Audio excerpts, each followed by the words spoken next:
오늘 지난주에 이어서 에스라 같이 함께 공부할 건데요. 지난주에 했던 내용 잠깐만 보도록 하겠습니다. 자, 에스라는 성경 어디에 이야기를 이어받는다 그랬죠? 네, 에스라 앞에 있으니까 역대하의 이야기를 이어받아서 그 다음 어디 이야기하고 연결된다고요?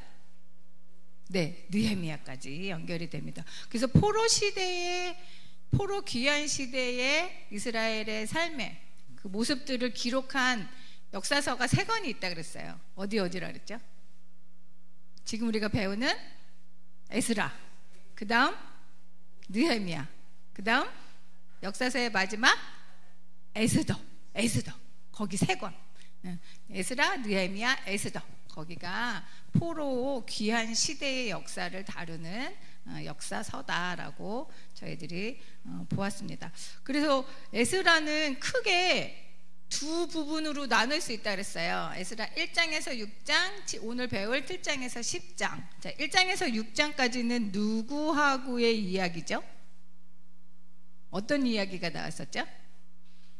에스라 1장에서 6장까지는 이스라엘 백성들이 포로로 갔다가 다시 귀환해서 성전을 재건하는 이야기. 네, 그래서 1장에서 고레스 왕의 칙령으로 포로로 잡혀갔던 이스라엘 백성들이 다시 돌아오고, 그래서 스룹바벨과 함께 돌아와서 그 지도하에 성전, 예루살렘 성전을 다시 재건하는 일, 거기에 중점적으로 기록이 되어 있다고 그랬습니다. 1장에서 6장까지 이야기가 어떤 이야기인지를 잘 알으셔야 오늘 7장에서 10장까지의 이야기가 왜 나오는지를 알 수 있어요.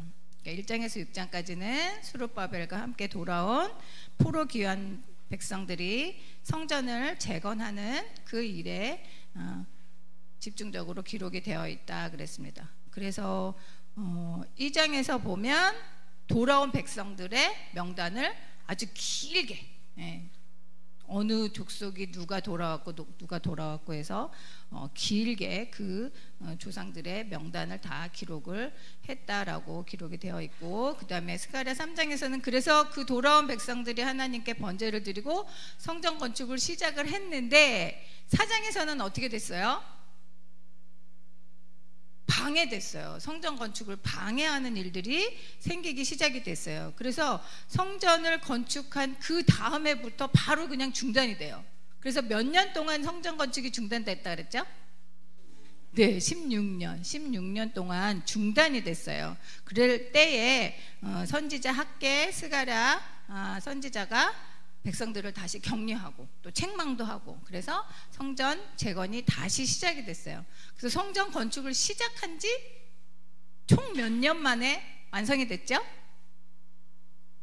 20년. 네.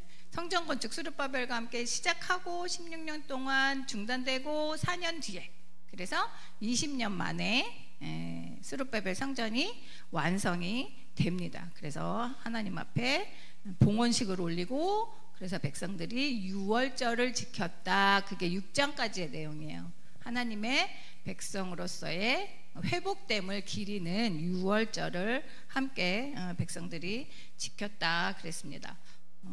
그래서 오늘은 7장에서부터 10장까지 이야기인데요. 거기 보면 이스라엘 백성들의 개혁이라고 이야기가 나와 있습니다. 에스라 6장하고 지금 저희가 볼 에스라 7장하고에도 긴 공백이 있어요. 그러니까 저희가 처음에 에스라 4장하고 5장 사이에 16년의 공백 기간이 있다고 그랬어요.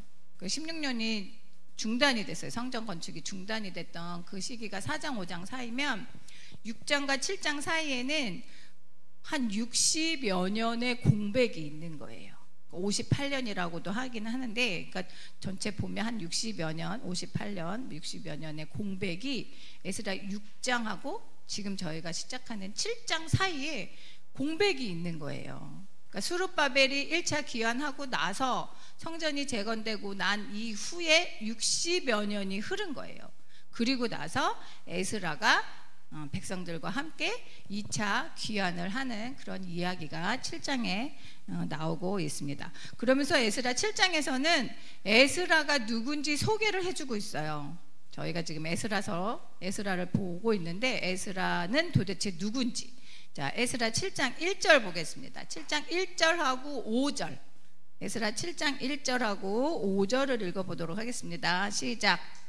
이일 후에 바사왕 아닥사스다가 왕위에 있을 때에 에스라라 하는 자가 있으니라. 그는 스라야의 아들이요 아사랴의 손자요 힐기야의 증손이요. 5절. 아비수아의 13대 손이요 비느하스의 14대 손이요 엘르아살의 15대 손이요 대제사장 아론의 16대 손이라. 그래서 거기 저희 학생용 교재도 보면 제사장 에스라는 바벨론을 떠나서 하나님의 도우심으로 예루살렘에 도착을 하는데 이 에스라는 대제사장 아론의 16대 손이다 라고 이야기를 하고 있습니다. 대제사장 아론의 16대 손. 그러니까 에스라는 사실 예루살렘 성전도 보지도 못했고 예루살렘에 산 사람은 아니에요. 바벨론에서 태어나서 바벨론에서 자란 사람이에요. 그럼에도 불구하고 이스라엘 백성들과 함께 다시 예루살렘으로 돌아오는 그 일에 앞장서게 됩니다. 거기 보면 바사왕 아닥사스다 나오고 있어요. 바사왕 아닥사스다 때에 이제 에스라가 백성들과 함께 2차 귀환을 하게 되는 것입니다. 그 다음에 비번을 보면 에스라는 하나님의 도우심을 입는다. 또 에스라는 모세의 율법에 익숙하다. 에스라는 왕에게 구하는 것은 모두 받는 사람이었다. 또 에스라는 약 4달간의 긴 여행을 한다. 9장까지 이야기가 나와 있습니다. 그래서 우리 에스라 7장 6절에서 9절까지 함께 읽어보도록 하겠습니다. 7장 6절에서 9절 시작. 이 에스라가 바벨론에서 올라왔으니 그는 이스라엘의 하나님 여호와께서 주신 모세의 율법에 익숙한 학자로서 그의 하나님 여호와의 도우심을 입음으로 왕에게 구하는 것은 다 받는 자이더니 아닥사스다 왕 제7년에 이스라엘 자손과 제사장들과 레위 사람들과 노래하는 자들과 문지기들과 느디님 사람들 중에 몇 사람이 예루살렘으로 올라올 때에 이 에스라가 올라왔으니 왕의 제7년 5째 달이라. 첫째 달 초하루에 바벨론에서 길을 떠났고 하나님의 선한 선에 도우심을 입어 5째 달 초하루에 예루살렘에 이르니라. 아멘. 거기 아닥사스다 왕 제7년 또 그렇게 나오고 아닥사스다 왕 7년 5째 달 또 첫째 달 초하루 5째 달 초하루 이렇게 날짜를 굉장히 요 짧은 구절 안에 여러 번 반복을 하고 있잖아요. 그러니까 에스라가 이스라엘 백성들을 데리고 2차 귀환한 그 시기가 굉장히 중요한 시기고 실제로 그렇게 역사 가운데에서 돌아왔다는 걸 알려주기 위해서 같은 이야기를 계속해서 반복을 하고 있습니다. 에스라는 모세의 율법에 익숙한 사람이었고 왕에게 구하는 것은 모두 받는 자라 이렇게 되어 있습니다. 여기 왕은 아닥사스다 왕을 이야기하는 거예요. 그러니까 에스라는 아닥사스다 왕의 신임을 받는 그 당시 바사의 관리였어요. 높은 고위직이었다는 거예요. 높은 사회적 지위를 가진 에스라가 4달간의 긴 여행을 마치고 드디어 예루살렘에 도착했다 말씀을 하고 있는 것입니다. 그리고 에스라 7장 10절을 보면 그럼 에스라가 왜 귀환을 했는지 나오고 있어요. 7장 10절 읽겠습니다. 에스라가 여호와의 율법을 연구하여 준행하며 율례와 규례를 이스라엘에게 가르치기로 결심하였었더라. 네, 에스라가 돌아온 이유는 하나님의 율법을 연구하고 준행하고 가르치기 위해서요.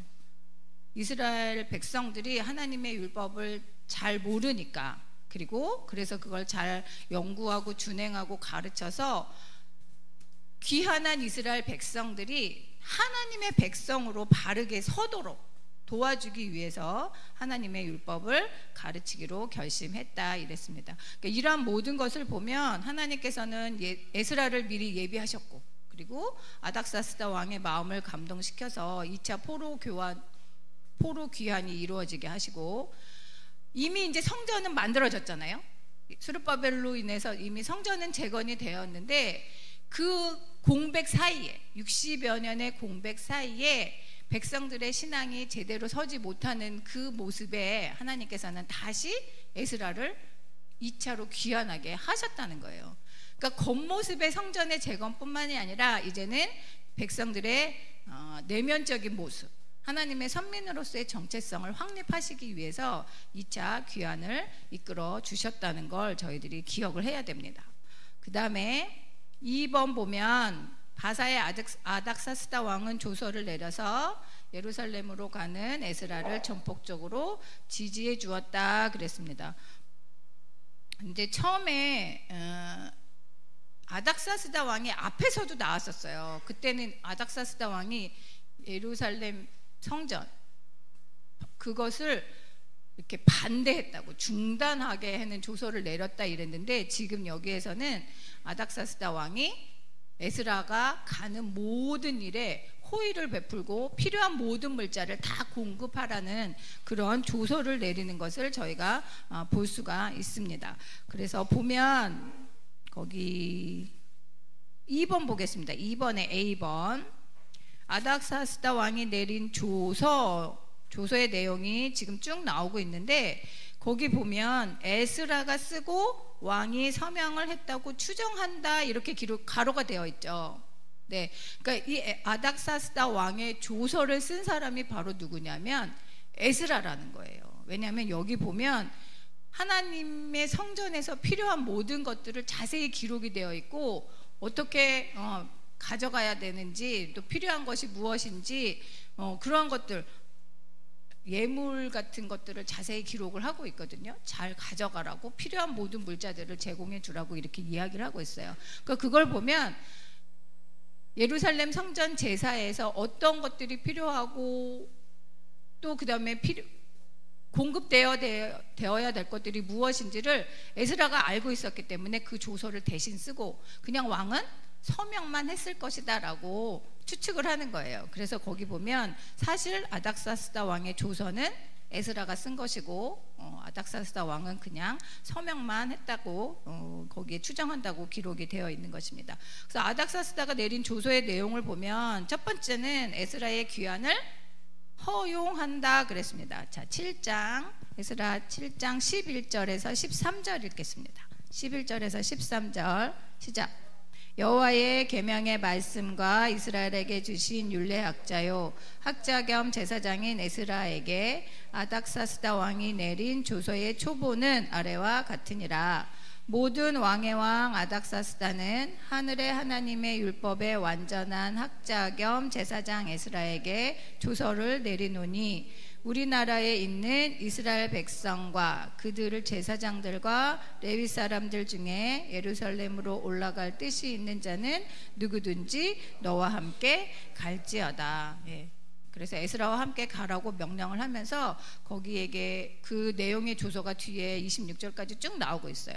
그래서 A번은 에스라의 귀환을 지금 허가하는 내용, 그 다음에는 희생제물과 성전 기구들을 위한 필요한 모든 은금, 그 다음에 기쁘게 드릴 예물들, 그런 것들에 대해서 기록이 되어 있고, 21절에는 성전을 짓는 데 필요한 물품들을 아닥사스다 궁에서 필요한 것들을 다 제공을 하라고 써 있고, 그 다음에 24장 4절에 보면 제사장들과 레위인은 그 땅에서 세금을 내지 않게, 성전에 봉사하는 제사장과 레위인에게는 세금을 부과하지 말라고 또 조서를 쓰고, 25절 26절에 보면 하나님의 말씀을 가르칠 수 있도록 허가를 해주고 있어요.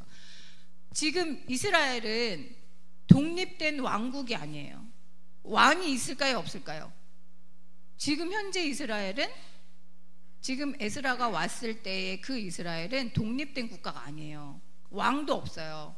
그래서 하나님께서 성전을 건립하게 하신 거예요. 성전을 중심으로 모여야 하나님의 백성의 정체성을 가지고 있으니까 성전 재건을 이룰 수 있게 해주신 거고, 지금 그래서 하나님의 말씀을 가르칠 수 있도록 허가를 해주고 사법관이나 재판관을 임명하라고 말씀을 하거든요. 아닥사스다 왕이. 그거는 사법권을 에스라에게 준 거예요. 그 이스라엘 예루살렘으로 돌아가서 다스릴 수 있는 권한, 사법적인 권한, 행정적인 권한까지도 다 주었다는 그런 의미가 있습니다. 그래서 하나님의 말씀을 가르칠 수 있도록 허가해 줬다는 것 우리들이 꼭 기억을 해야 합니다. 그래서 이스라엘이 출애굽할 때, 그 다음에 2차 귀환할 때, 지금 2차 귀환할 때도 마찬가지로 이스라엘 백성들이 성전을 재건하거나 출애굽 때는 성막을 재거나 필요한 모든 물품들이 다 제공이 되고 있어요. 하나님께서 이방 사람들로 인해서 이스라엘 백성들에게 필요한 물품들을 다 이렇게 가져갈 수 있도록 인도해 주시는 것을 볼 수가 있습니다. 그 다음에 3번은 그래서 에스라는 하나님의 도우심에 대해서 찬양을 합니다. 27절, 28절 우리 한번 같이 읽도록 하겠습니다.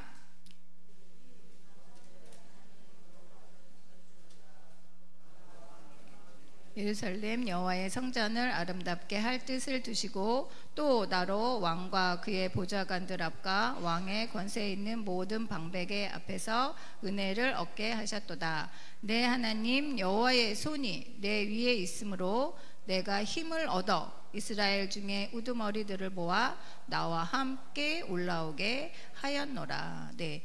아닥사스다 왕이 비록 조서를 내렸지만 그 모든 일을 이끄신 분은 하나님이시라는 것을 지금 에스라가 하나님께 감사의 마음을 표현을 하고 있습니다. 하나님의 손이 자기와 함께 있었다. 그래서 자기가 힘을 얻었고 이 모든 일을 행할 수 있었다라고 하나님께 모든 영광을 얻고 돌리고 있습니다.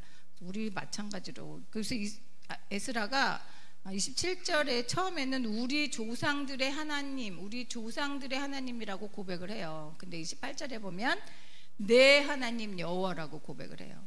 그러니까 조상들의 모든 역사를 이끌어 오신 그 하나님이 바로 나의 하나님이다. 그래서 내가 그 하나님의 힘을 얻어서 여기까지 올 수 있었다라고 모든 것을 하나님의 인도하심이라고 고백을 하고 찬양을 하고 있는 것입니다. 그 다음에 8장에 보면 이제 7장에 이제 에스라가 이렇게 하나님 앞에 우리가 돌아왔다. 초하루 우리 7장 9절에 보면 첫째 달 초하루에 떠나서 다섯째 달 초하루에 도착을 했다 그랬습니까? 4달이 걸렸다 그랬죠. 바벨론에서 예루살렘으로 돌아오는데 4달이 걸렸어요. 그러니까 그 모든 기간 동안에 있었던 일을 7장에서는 이렇게 해서 돌아왔습니다. 그래서 하나님께 영광을 돌립니다라고 이렇게 기록을 하고, 8장은 그 7장에 대한 보충 설명인 거예요. 내가 어떻게 그렇게 4달 동안 여행을 하고 어떤 하나님의 은혜로 돌아오게 되었는지 그것을 기록을 하고 있습니다. 그리고 8장 앞에 보면 또 돌아온 이스라엘 백성들의 명단을 또 다시 다 기록을 해주고 있어요. 8장 1절에서 14절까지는 그래서 두 번째 귀환한 이스라엘 백성들의 명단을 기록을 해주고 있습니다. 1차 스룹바벨과 함께 귀환한 백성들이 몇 명 정도라 그랬었죠? 바벨론 포로로 끌려간 백성들은 100만 명 정도라 그랬어요. 100만 명. 그럼 1차로 스룹바벨과 함께 돌아온 백성들 모두 몇 명 정도라 그랬죠? 5만 명 정도예요. 근데 오늘 여기 8장 1절에서 14절에 2차로 귀환한 백성들의 명단이 또 계속 자세하게 기록이 되어 있거든요. 여기에 기록되어 있는 사람들은 약 1,500명 정도예요. 8장 1절에서 14절에 기록된 명단은 한 1,500명 정도. 그러면 숫자가 훨씬 줄어들었잖아요. 처음에 5만 명이었는데 지금은 한 1,500명 정도니까, 그러니까 진짜 소수의 헌신된 사람들이 예루살렘 성전 재건하는 일, 그리고 하나님의 백성으로 살아가기 위해서, 물론 바벨론에서 포로로 살아갔지만 70년을 그곳에 살았다면 그곳이 더 익숙할 거 아니에요. 70년을 살았으면 한평생을 다 산 거잖아요, 바벨론에서.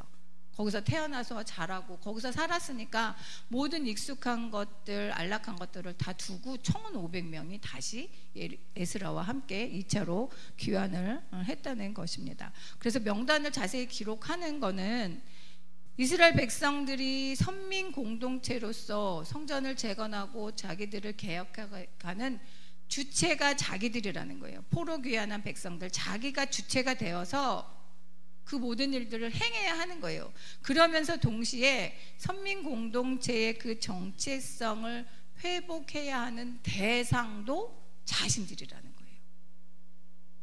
자신이 주체가 돼서 돌아왔지만 자신들 스스로도 그 개혁의 대상자라는 걸 알려주기 위해서 명단들을 굉장히 자세하게 기록을 하고 있어요.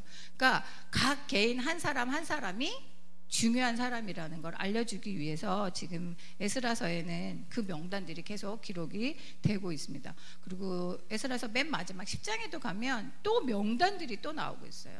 네. 그 명단들이 계속해서 기록이 되고 있다는 걸 꼭 기억을 하시면 됩니다. 그 다음에 비번에 보면 그렇게 해서 이제 돌아오게 됐는데 명단도 다 기록을 하고 돌아오게 되었는데 에스라가 이렇게 가만 보니 문제가 생긴 거예요. 어디를 보시냐면 에스라 8장 15절 보겠습니다.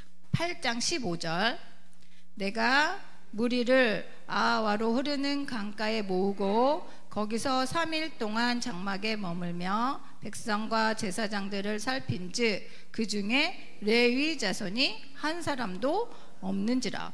자, 2차 포로 귀환을 하고 있는데 백성을 살펴보니 거기 아하와로 흐르는 강, 아하와 강이에요.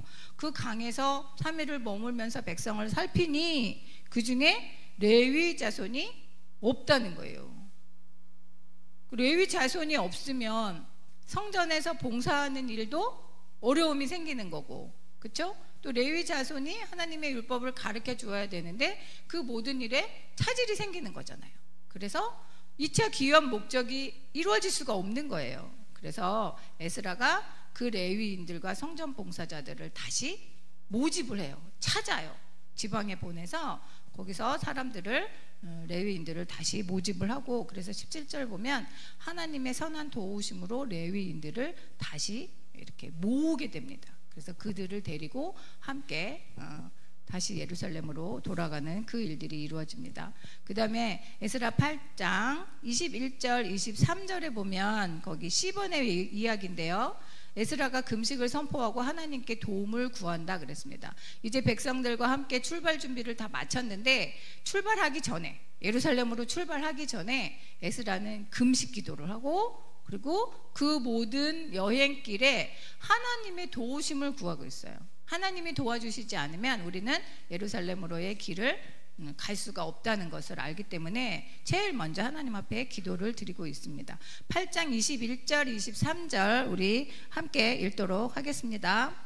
그때 내가 아하와 강가에서 금식을 선포하고 우리 하나님 앞에서 스스로 겸비하여 우리와 우리 어린아이와 모든 소유를 위하여 평탄한 길을 그에게 간구하였으니 이는 우리가 전에 왕에게 아뢰기를 우리 하나님의 손은 자기를 찾는 모든 자에게 선을 베푸시고 자기를 배반하는 모든 자에게는 권능과 진노를 내리신다 하였으므로 길에서 적군을 막고 우리를 도울 보병과 마병을 왕에게 구하기를 부끄러워하였습니다.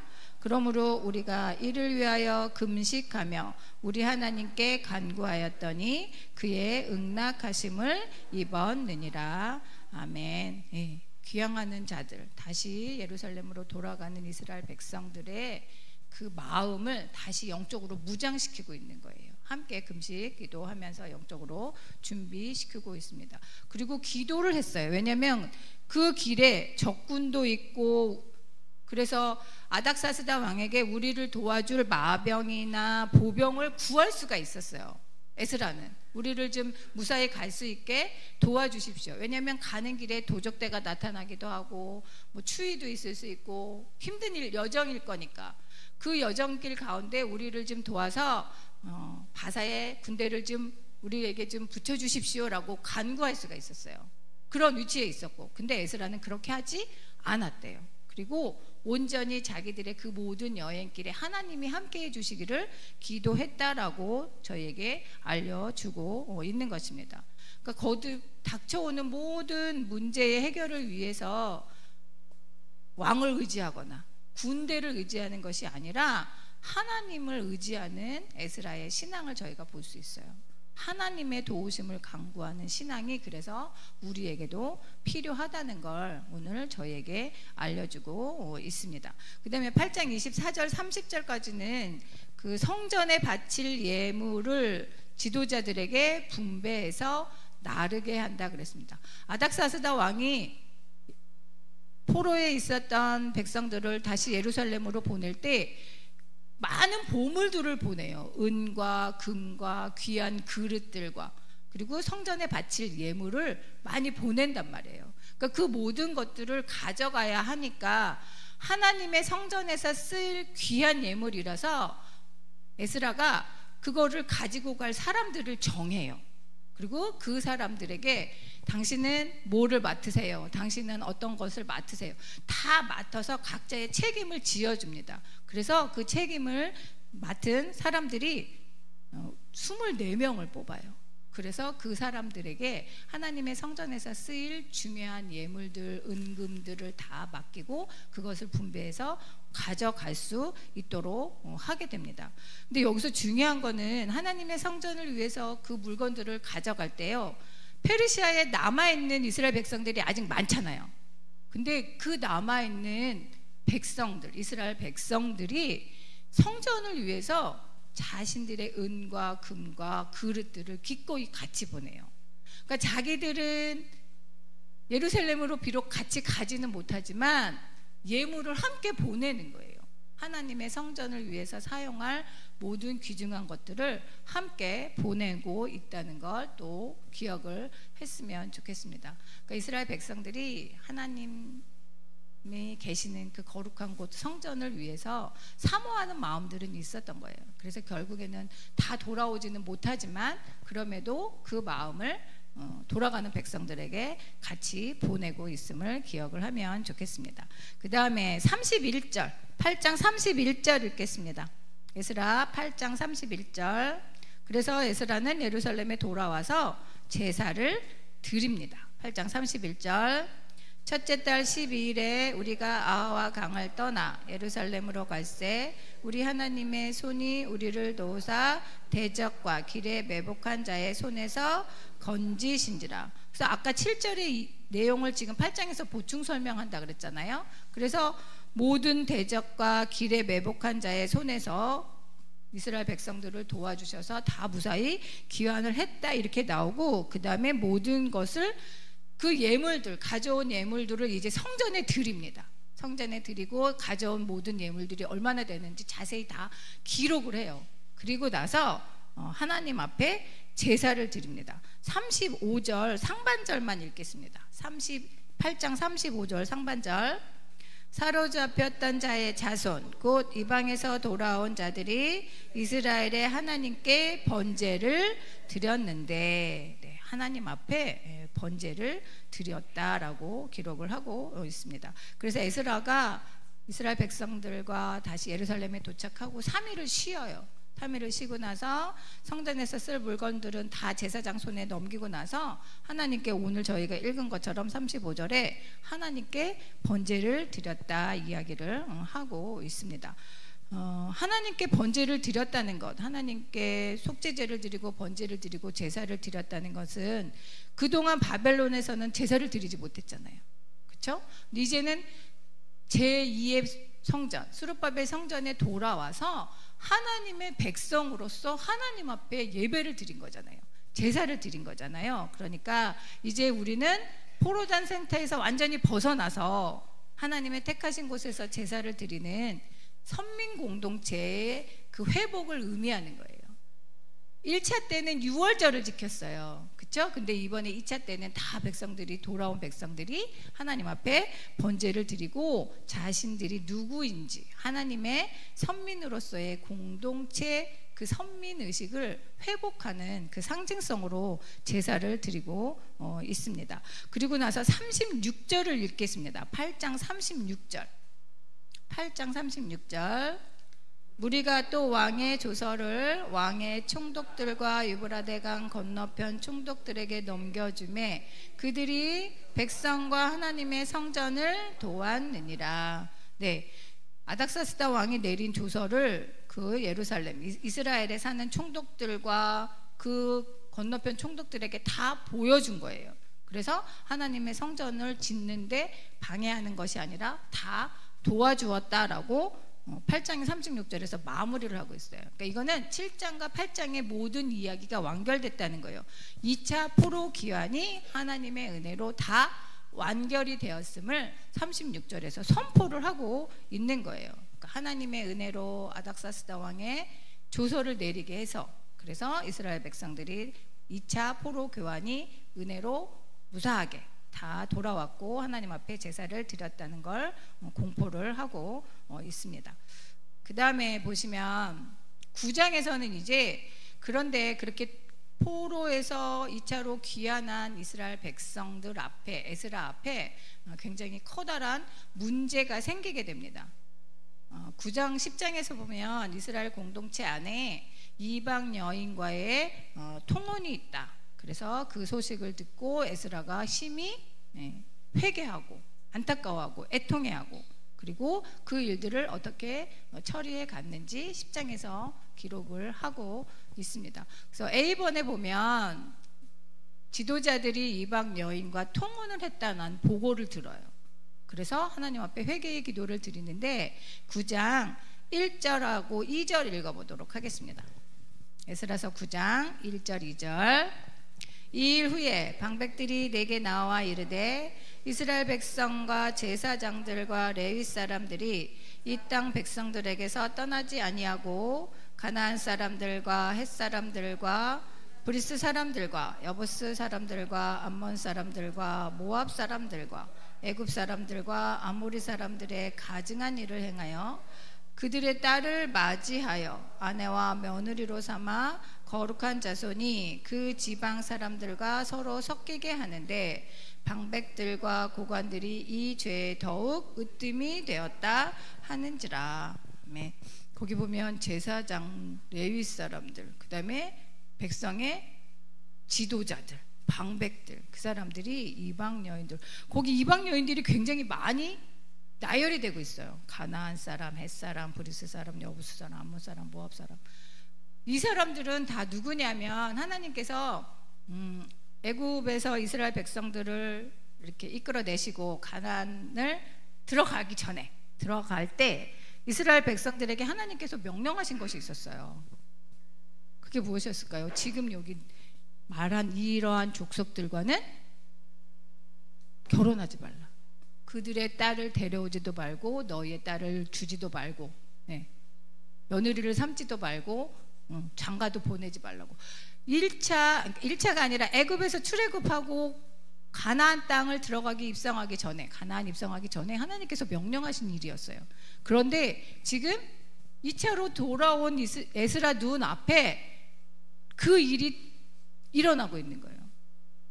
근데 중요한 거는 뭐냐면 3절에 보면 에스라가 자기의 속옷과 겉옷을 찢고 머리털과 수염을 뜯으며 기가 막혀 앉아 있다 그랬습니다. 자기의 머리털, 수염을 뜯고 자기가 입은 제사장 옷에 겉옷과 속옷도 다 찢고 기가 막혀서 앉아 있었다 그랬어요. 4절에도 보면 기가 막혀서 앉았다라고 이야기를 하고 있어요. 그러면서 뒤에 쭉 9절에서 쭉 보면 왜 그렇게 에스라가 기가 막혀 했는지가 나타나고 있어요. 이스라엘 백성들이 왜 바벨론에 끌려갔죠? 이스라엘 백성들이 70년 동안이나 바벨론 지금 포로 생활하고 돌아온 거잖아요. 근데 70년 동안에 그 포로 생활을 하게 된 이유가 뭐죠? 무슨 죄를 지었어요? 이스라엘 백성들이 지은 죄가 뭐였어요?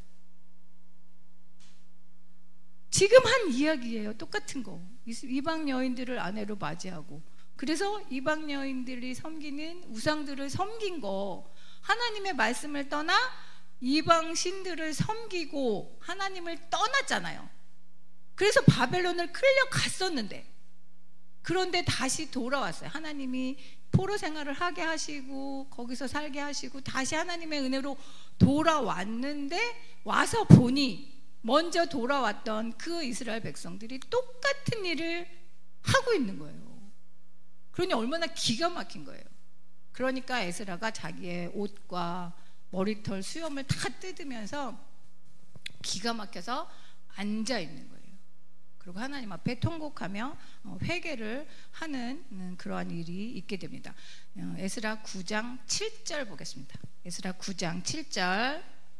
우리 조상들의 때로부터 오늘까지 우리의 죄가 심함에 우리의 죄악으로 말미암아 우리와 우리의 왕들과 우리 제사장들을 여러 나라 왕들의 손에 넘기사 칼에 죽으며 사로잡히며 노략을 당하며 얼굴을 부끄럽게 하심이 오늘날과 같으니이다.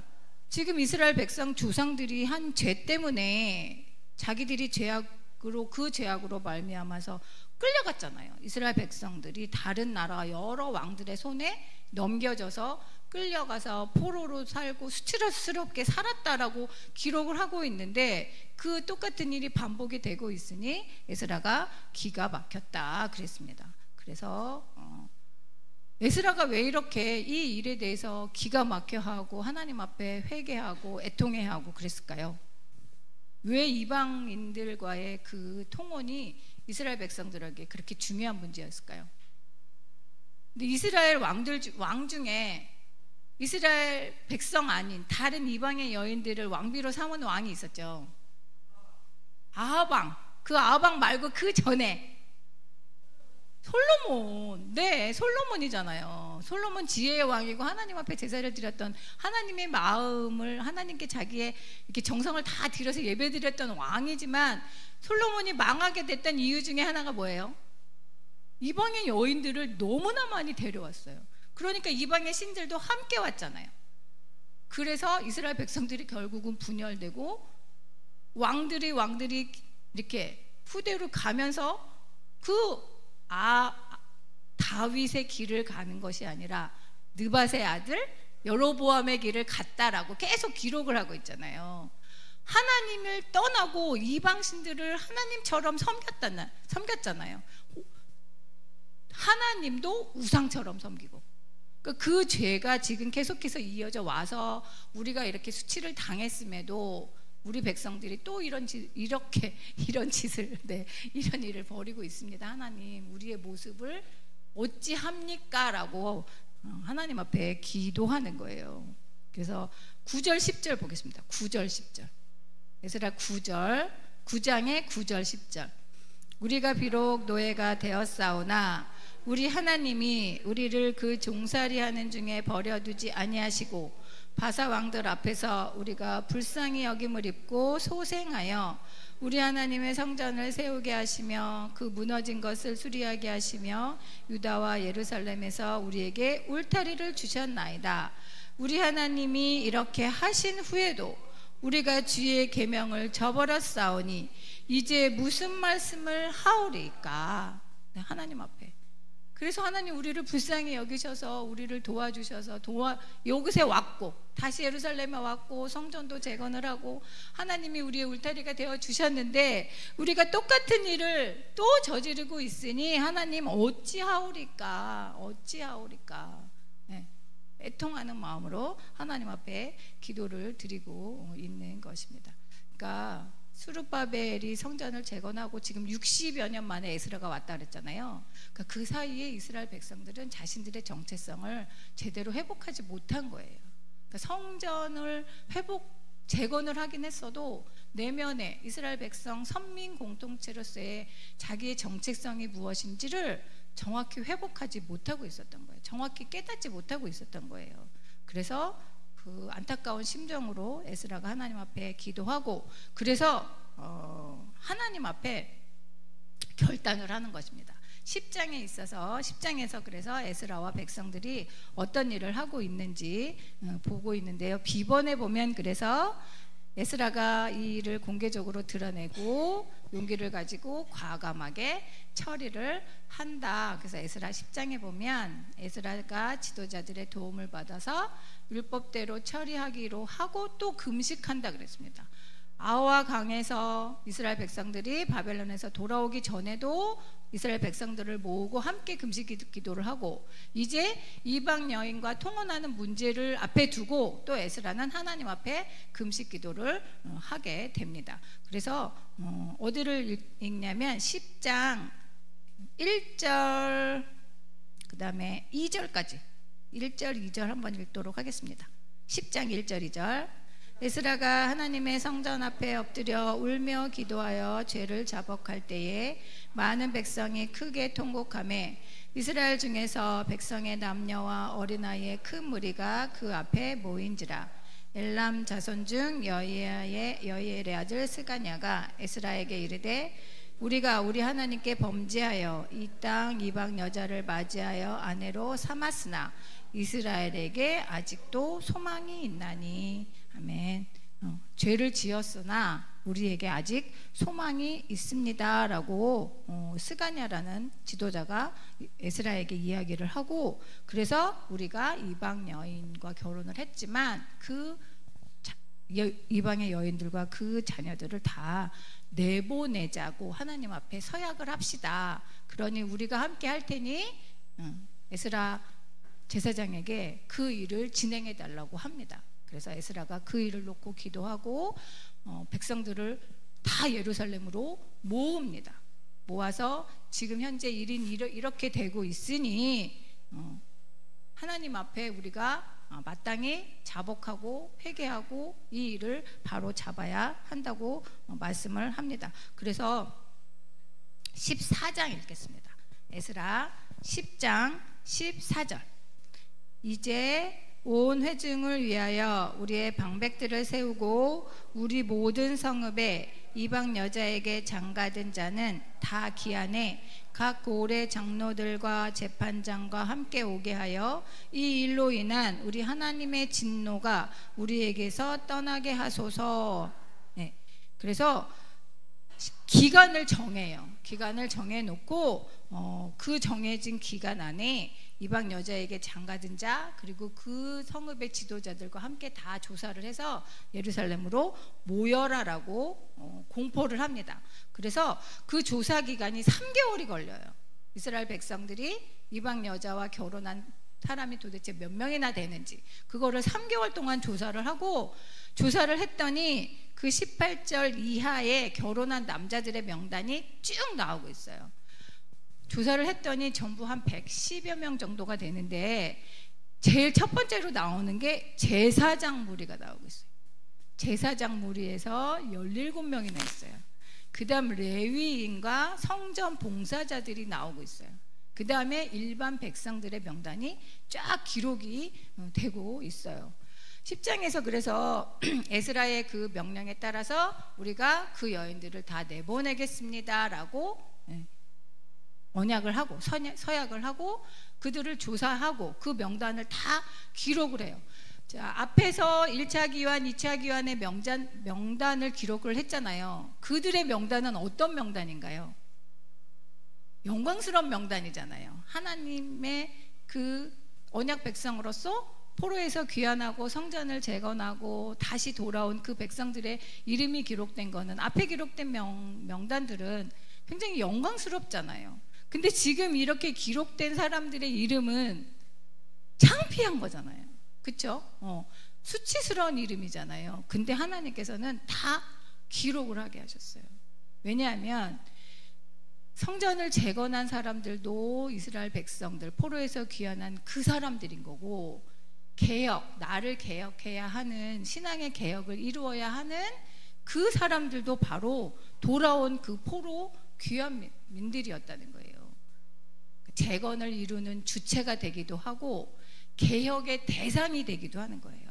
그래서 하나님께서는 그 모든 것을 알게 하시기 위해서 저희에게 이 수치스러운 명단도 다 기록을 하게 하셨다는 거예요. 하나님께서 하나님의 백성으로 회복하는 일이 중요하다. 성전대건도 중요하고 우리 내면의 신앙을 개혁해서 하나님의 백성으로 회복돼서 살아가는 것이 중요하다. 그 이야기를 지금 에스라 선지서를 통해서 저에게 알려주고 있는 것입니다. 이렇게 해서 에스라의 10장까지의 내용이 다 끝나는데요. 거기 보면 책에 보면 이스라엘 백성들이 3번의 귀환한 표가 이렇게 나오고 있어요. 그 표를 한눈에 딱 보시면 어떻게 진행이 되어 있는지 알 수가 있어요. 열왕기하 마지막에 그래서 바벨론 포로 70년에 시작이 됐어요. 이제 다 끌려갔어요. 그래서 에스라 1장에서 6장까지는 스룹바벨과 1차 기환을 해서 성전을 재건해요. 근데 그 사이에 57년의 간격이 있고 57년 58년 간격이 있고 에스라 7장에서 10장까지는 2차 기환이에요. 그래서 백성의 신앙의 개혁을 이루어요. 근데 그 사이에 보면 에스라 6장 1장 사이에 보면 학기스가랴가 성전을 재건하게 격려했다 그랬죠. 책망했다 그랬죠. 그리고 에스라가 스룹바벨과 1차 기환하고 에스라가 2차 기환한 그 사이에 사건이 뭐냐면 에스더 사건이에요. 그러니까 에스더는 아하수로 왕 때의 이야기거든요. 바사의. 그러니까 그 사이에요. 1차 기환, 2차 기환 그 사이에 에스더 사건이 있고 그 다음에 이제 다음 주에 느헤미야를 배울 것인데 그 느헤미야가 3차 기환이에요. 그래서 다 이제 바벨론 포로의 귀환이 맞춰지는 이야기가 느헤미야에서 이루어집니다. 그리고 나서 말라기까지가 구약의 마지막이라고 보시면 돼요. 그래서 제가 뒤에 선지서들은 왕들이 있을 때의 선지자들, 그쵸? 포로기의 선지자들, 포로 이후의 선지자들의 그런 이야기들이다라고 생각을 하시면 된다고 그랬습니다. 그래서 보겠습니다. 책 121쪽 에스라서의 주제는 뭐라고 되어 있습니까? 예루살렘으로 돌아온 자들의 개혁과 부흥이다. 네, 성전을 그러니까 성전의 재건과 회복이라고 생각을 하시면 돼요. 하나님께 예배드리는 성전의 재건 그리고 돌아온 자들의 신앙의 회복이다라고 기억을 하시면 돼요. 그래서 1차 기환을 통해서 성전이 회복되고 2차 에스라의 기환을 통해서 이스라엘 백성들의 선민 공동체의 정체성을 회복해 하시는 것, 그 이야기가 에스라서의 주제입니다. 그래서 목적을 에스라서를 쓴 목적 마찬가지예요. 거기 귀환한 유다 백성이 하나님께 성전 예배를 드려서 회복을 하고 율법을 우선순위에 두는 언약 백성으로서의 책임을 다하며 살아가도록 하기 위해서 에스라서를 저희에게 기록해 주셨고 저희에게 읽으라고 하시는 것입니다. 그 다음에 핵심 구절은 에스라 6장 21절 22절 에스라 7장 10절 저희가 읽었었던 말씀입니다. 그 다음에 적용 보면 삶이 하나님의 거기 넘겨져 주시고 우리의 삶이 하나님의 말씀에 의해서 다듬어지도록 해라. 그리고 분명한 우선순위를 정하고 그 우선순위를 위해서 준비와 훈련, 균형 있는 삶을 살아갈 것을 저희에게 부탁하고 있습니다. 에스라가 말씀을 연구하고 준행하고 실천했다 그랬고 그리고 말씀을 가르치기로 결심했다 그랬잖아요. 그러니까 그 말씀이 우리에게도 적용이 돼야 되는 거예요. 우리도 하나님의 말씀을 연구하고 준행하고 가르치고 실천해야 한다는 말씀입니다. 그리고 세 번째는 우리가 짓는 죄에 대해서 심각하게 생각을 해라 그랬습니다. 에스라 10장 11절에서 이방 여인을 끊어버려라 단호하게 명령을 하거든요. 그래서 죄를 심각하게 다루어야 한다는 걸 저희에게 알려주고 있습니다. 그래서 거기 5가지의 물음이 나오고 있어요. 하나님의 말씀으로 우리의 삶이 다듬어져 있는가, 또 다듬어지고 있는가, 우리의 삶에 분명한 우선순위가 있는가, 또 그 우선순위를 위해서 우리는 어떤 훈련을 받고 있고 준비를 하고 있는가, 하나님의 말씀 공부, 말씀의 실천 그 사이에 균형이 있는가. 말씀은 많이 아는데 생활 속에서 실천은 안 되는 일은 없는지 돌아보라는 거예요. 그리고 우리가 끊어버려야 할 죄가 있는가? 그래서 죄에 대해서 민감하게 반응할 수 있어야 한다는 걸 저희에게 알려주고 있습니다. 오늘 저희가 지난주랑 이번 주 에스라 공부한 걸 가지고 함께 기도했으면 좋겠습니다. 에스라는 바벨론에서 예루살렘으로의 그 포로 교환을 앞두고 하나님 앞에 평탄할 길을 주십시오라고 기도했어요. 그리고 백성의 그 신앙 개혁을 시행하기에 앞서서도 물도 드시지 않고 음식도 드시지 않으면서 하나님 앞에 기도했단 말이죠. 애통한 마음으로 기도한 것처럼 우리도 하나님 앞에 어떠한 일을 하든지 간에 먼저 기도하는 사람들이 되게 해주십시오라고 기도하셨으면 좋겠고, 그 다음에 성전 재건을 다 이루어서 일이 끝났다라고 여겼지만 이스라엘 백성들은 여전히 죄 가운데 있었단 말이죠. 근데 그게 우리의 모습이에요. 우리도 매주일 예배를 드리고 수요 예배도 드리고 금요 기도회도 참석을 하지만 그럼에도 불구하고 우리 가운데 죄된 모습이 있을 수 있다는 거죠. 그렇지만 에스라를 필두로 해서 모든 백성들이 회개하고 돌이켰던 것처럼 우리도 회개하고 돌이키는 신앙인, 그 믿음을 실천하는 신앙인이 되게 해달라고 함께 기도했으면 좋겠습니다. 기도하시겠습니다.